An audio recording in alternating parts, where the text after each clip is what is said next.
Алмазбек Атамбаевдин тегерегиндеги маселеден кийин көптөгөн чакырыктардын арасында жердешчилик мүнөздөгү сөздөр дагы айтылып, мындай көрүнүштөр өлкөдө кайрадан түндүк түштүк маселесин козгоп жатат.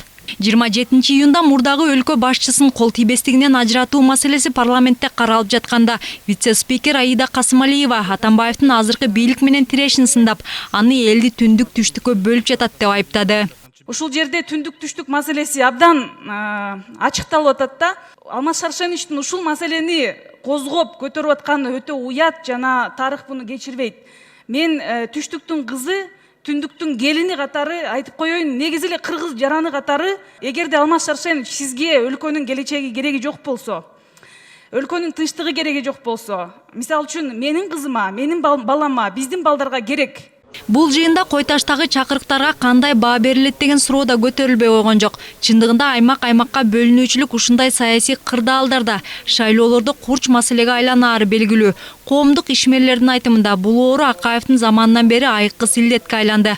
Ал ар бир бийликтин тушунда кайталанат. Бүгүнкү күндө жердешчилик, түндүк түштүк маселесин атайын козгоп жаткандар өлкөнүн эмес, өз башын жана жеке саясий кызыкчылыгын ойлогондор.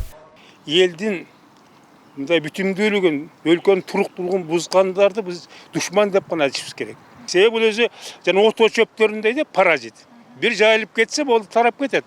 Албай жугуштуу оорудай да. Муну биз мына ынтымакты баа бербей атабыз. Ушул көздүн карайын сакташ керек.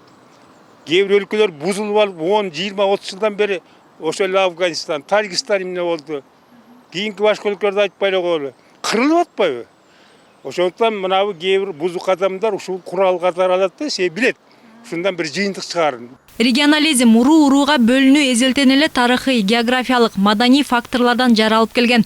Бирок тарыхчылардын белгилөөсүндө уруулук түзүлүш кыргыздын уут катары сакталып калуусунун бирден бир себеби. Анын саясий түзүмдө да орду чоң, кандын, гендин тазалыгын камсыздаган. Анткени менен кыргыздар түпкүлүгүнөн эч качан жаат-жаатка бөлүнгөн эмес. Тескерисинче башка кыйын күндөр түшкөндө бири-бирин калкалаган.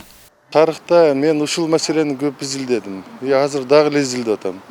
Мына архивтерден деле же башка санжыралардан деле ушуну көп мындай карап атам.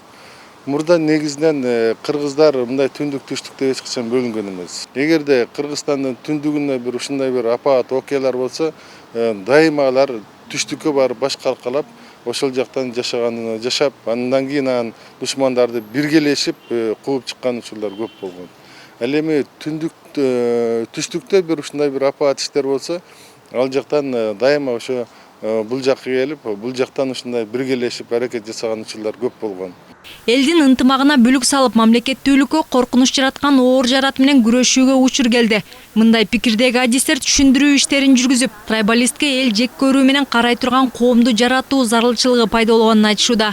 Анткени азыр аймакка бөлүнүүчүлүк саясий турмушта бийликтин деңгээлинде гана эмес, ар бир үй бүлөдө бар. Таанышканда этикага жатпаган каяктыксың деген суроо берүү кадимки көрүнүш. Ынтымак болсо иш да болбойт, турмуш да болбойт, келечек да болбойт, жаштар өспөйт дегендей. Ошондуктан мына бул бөлүнүп жарылууга жанакы аймакка бөлүнүп, район облустарга колотко бөлүнгөндү токтотушубуз керек.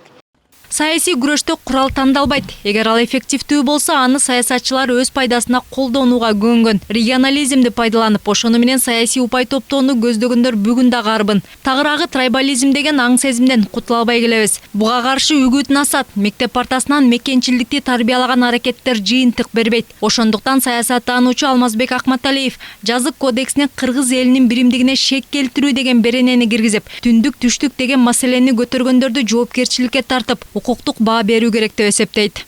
Бизде мисалы азыр мына жаза кодексинде 313 берене бар, мен жаңылбасам. А жерде расалык, улуттар аралык маселени козутуу деген темада. Бирок менин билишимче, ушу 25-30 жылдан бери бир дагы адам Кыргызстанда ошол берене менен соттолгон жок. Ал статья бар, берене бар, санкциясы жазылган, бирок бир да киши соттоло элек. Менин оюмча соттош керек. Жаза болуш керек. Биз 30 жылдан бери регионализмдин ар кандай формасын көрдүк. Боз үй тигип алып жаткандарды көрдүк, жолду бууп жаткандардын баарын көрдүк.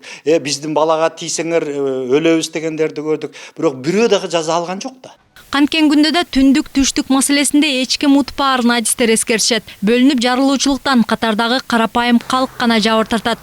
Белгилей кетсек, географиялык ажырым бир гана Кыргызстандын көйгөйү эмес. Мындай жаман адат коңшу Казакстанда, Орусияда жана Европа өлкөлөрүндө да бар. Бирок бул илдет бара-бара шарттуу маселеге айлана баштайт дейт саясаттануучулар.